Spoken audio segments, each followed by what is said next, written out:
안녕하세요. 향로봉농원입니다. 네, 오늘은 들깨에 대해서 씨앗 뿌리는 시기 그리고 들깨 심는 시기에 대해서 알아보도록 하겠습니다. 들깨 같은 경우에는 농촌진흥청에서 권장하기를 6월 20일경에 심는 게 들깨 씨앗 그 소출이 가장 많다라고 해가지고서 6월 20일을 이제 주로 이렇게 얘기를 하는데, 저희 같은 경우에는 그 마늘을 캔 자리에다가 거기에다 심기 때문에 늦어도 한 6월 말이나 한 7월 초 요때 들깨를 밭에다가 심을 예정입니다. 그래서 거꾸로 이제 역산을 해서 이렇게 모종을 씨앗을 부어 놨습니다. 그래서 예를 들어서 7월 한 5일 정도다 그러면은 20일 정도 키워야 되기 때문에 거꾸로 하게 되면은 한 6월 15일이나 10일 그때 요 들깨 씨앗을 이렇게 모판 포트에다가 이렇게 씨앗을 뿌리게 되면은 한 20일 정도 키우고 키운 그 모종을 밭에다가 이렇게 심으면 되겠습니다. 그래서 이게 72구짜리 포트인 것 같은데, 보통 심을 때는 한 구멍에 요 들깨 모종을 보통 두 개씩 이렇게 심습니다. 그런데 이제 저희 어머니께서 요 포트에다가 요 씨앗을 뿌릴 때 들깨 씨앗이 작다 보니까 요게 두 개씩 일률적으로다가 놓기가 상당히 좀 쉽지가 않은 일이죠. 어떤 거 보면은 뭐 한 7, 8개씩 들어가 있고 어떤 건 두 개 딱 들어가 있는데, 요즘 같은 경우에는 이런 포트에다가 이런 씨앗을 하나씩 이렇게 딱딱 들어가도록 하는 그런 기구도 나와 있던데, 그게 한 가격을 보니까 씨앗 파종기라고 하나요? 그게 한 20만원 좀 넘을 것 같더라고요.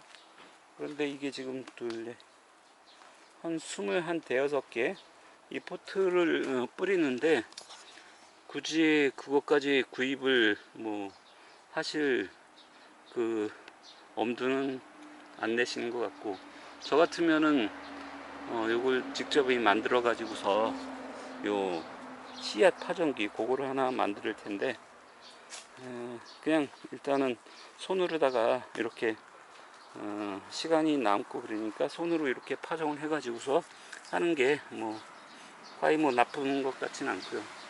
그래서 어떤 거 보면은 상당히 많이 나온 것들은 그거를 맞춰주기 위해서 저기 보시는 이 가위로다가 해서 이 뽑아내지 않고 가위로다가 이렇게 좀 잘라냈네요. 저희 어머니하고 아버지께서.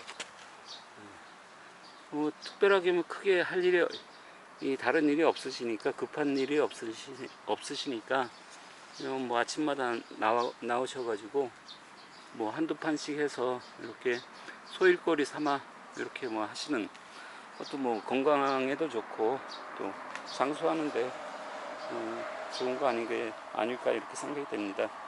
크게 뭐 저 이런 거 힘든 일이 아니시기 때문에 이렇게 소일거리 있는 게 참 어떻게 보면은 복인지 어떤지는 잘 모르겠으나, 평생을 뭐 이렇게 농사를 해오신 분들이니까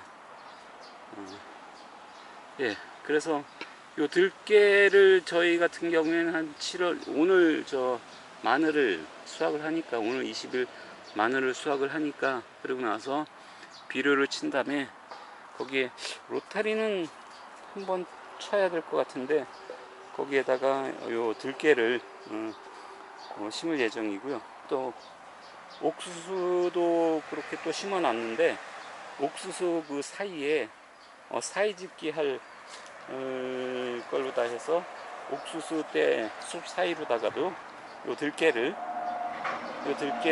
이제 또 심을 예정입니다. 그렇게 되면은 들깨하고 옥수수 그게 1년에 2기작이 되고요. 그 다음에 마늘하고 들깨 요것도 마찬가지로 2기작이 되고, 그래서 일반 노지에서 이기작을 할 수 있는 작목은 아무래도 일반적인 작목 중에서 마늘하고 들깨, 그 다음에 옥수수하고 들깨, 이게 가장 대표적인 것이지 않나 싶습니다. 이 옆에 파도 이렇게 해놨는데, 대파도 제가 생각을 해봤는데, 대파 같은 경우에는 이 생육 기간이 상당히 좀 오래 걸리더라고요. 이 큰 대파까지 자라는데 시간이 상당히 많이 소요되고, 그래서 대파 같은 경우에는 좀 그렇고, 일반적으로 마늘하고 요 들깨, 요게 좀 가장 적합한 작물이지 않나 싶습니다. 지금 한 떡잎이 4장 나왔습니다. 원래 나온 떡잎 말고 새로 나온 요 떡잎이 이제 요게 거의 들깻잎 모습을 좀 갖춰가고 있네요.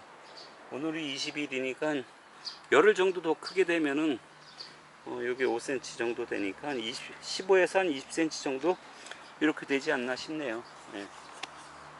그래서 일단은 오늘은 들깨 심는 시기, 그리고 시기부터 해서 거꾸로 역산을 해서 20에서 한 25일 정도, 그리고 그 전에 들깨 모종을 뿌리시면 될 것 같습니다.